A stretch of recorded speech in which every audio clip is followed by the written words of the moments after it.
Assalamualaikum warahmatullahi wabarakatuh. Perkenalkan, nama saya Kamjaya dari Program Studi Desain Komunikasi Visual Institut Teknologi Nasional Bandung.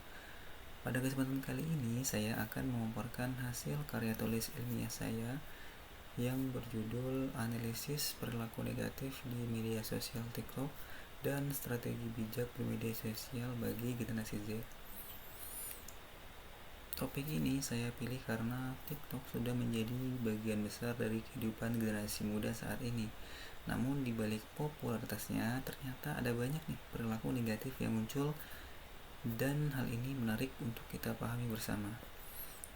Media sosial sekarang bukan hanya sebagai alat hiburan, tapi juga sebagai ruang tempat kita berinteraksi, mencari informasi, bahkan membentuk identitas diri. Dari semua platform yang ada, TikTok menjadi salah satu yang paling populer di kalangan generasi Z. Fitur seperti video reels pendek, duet, stitching, dan komentar membuat interaksi di TikTok terasa cepat, seru, dan menarik. Namun, banyak sekali sisi negatif yang mulai nampak. Banyak pengguna terlibat dalam toxic behavior seperti cyberbullying, body shaming, hate comment, hingga tren yang berbau pelecehan secara verbal maupun non-verbal. Fenomena ini muncul karena beberapa hal. Pertama, algoritma TikTok yang memprioritaskan konten viral tanpa melihat dampaknya. Yang kedua, adanya tekanan sosial di antara pengguna untuk mendapatkan perhatian atau pengakuan. Dan yang ketiga, kurangnya literasi digital yang membuat pengguna tidak sadar bahwa tindakan mereka bisa menyakiti orang lain. Beberapa penelitian bahkan menunjukkan bahwa paparan konten toksik bisa memicu stres, kecemasan, dan depresi, terutama pada remaja yang sering menjadi korban. Karena itu penting sekali bagi kita untuk memahami bagaimana perilaku negatif ini bisa terbentuk dan apa yang bisa kita lakukan sebagai generasi Z untuk bisa lebih bijak dalam bermedia sosial. Nah, penelitian saya berangkat dari 3 pertanyaan utama. Yang pertama, apa saja bentuk dan karakteristik perilaku negatif yang muncul di TikTok di kalangan generasi Z di Indonesia? Yang kedua, bagaimana pola penggunaan TikTok seperti durasi, motivasi, dan jenis interaksi berhubungan dengan kemungkinan menjadi pelaku atau bahkan menjadi korban toxic behavior. Dan yang terakhir, strategi literasi digital seperti apa sih yang efektif untuk mengurangi perilaku negatif ini. Nah, berdasarkan rumusan masalah tadi, penelitian ini bertujuan untuk mendeskripsikan berbagai bentuk perilaku negatif yang sering muncul di TikTok. Lalu ada menganalisis hubungan antara pola penggunaan dan kecenderungan perilaku toksik.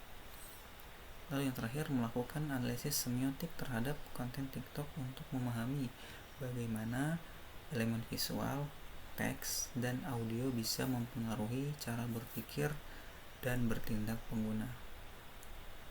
Selain itu, hasil penelitian ini juga diharapkan dapat membantu memberikan rekomendasi nyata berupa modul literasi dan pedoman etika bermedia sosial di sekolah, kampus, maupun pembuat film.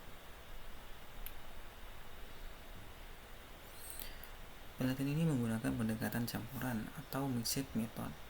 Artinya, saya di sini menggabungkan metode kuantitatif dan kualitatif.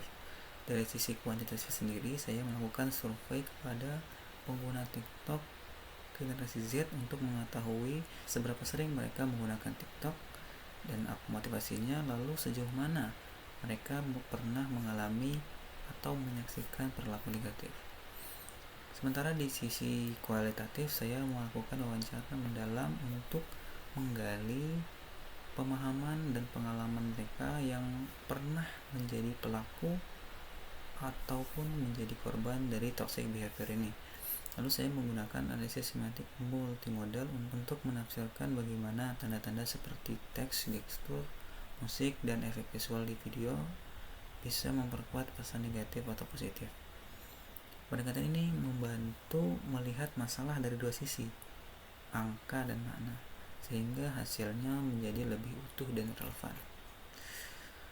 Melalui penelitian ini saya berharap hasilnya bisa membantu kita semua, terutama generasi Z, agar lebih sadar akan dampak perilaku di media sosial. TikTok seharusnya bukan hanya tempat untuk hiburan, tetapi juga ruang kreatif dan positif yang lebih membangun. Dengan meningkatkan literasi digital, pengguna akan lebih mampu memahami dampak dari komentar atau konten yang dibuat, menghindari perilaku yang merugikan orang lain, dan menggunakan TikTok dengan cara yang lebih bijak, kritis, dan bertanggung jawab. Selain itu, hasil penelitian ini juga diharapkan dapat membantu menjadi bahan acuan bagi sekolah, kampus, ataupun lembaga pendidikan dalam mengembangkan program edukasi digital yang relevan dengan kehidupan generasi muda saat ini. Sebagai penutup, saya ingin menegaskan bahwa perilaku negatif di media sosial bukan hanya menjadi masalah platform, tapi juga menjadi tanggung jawab pengguna. Melalui pemahaman literasi digital dan kesadaran diri, kita bisa menjadikan TikTok dan media sosial lainnya sebagai tempat yang lebih aman, sehat, dan positif untuk berekspresi. Mungkin hanya itu yang bisa saya sampaikan. Kurang lebihnya saya mohon maaf. Wassalamualaikum warahmatullahi wabarakatuh.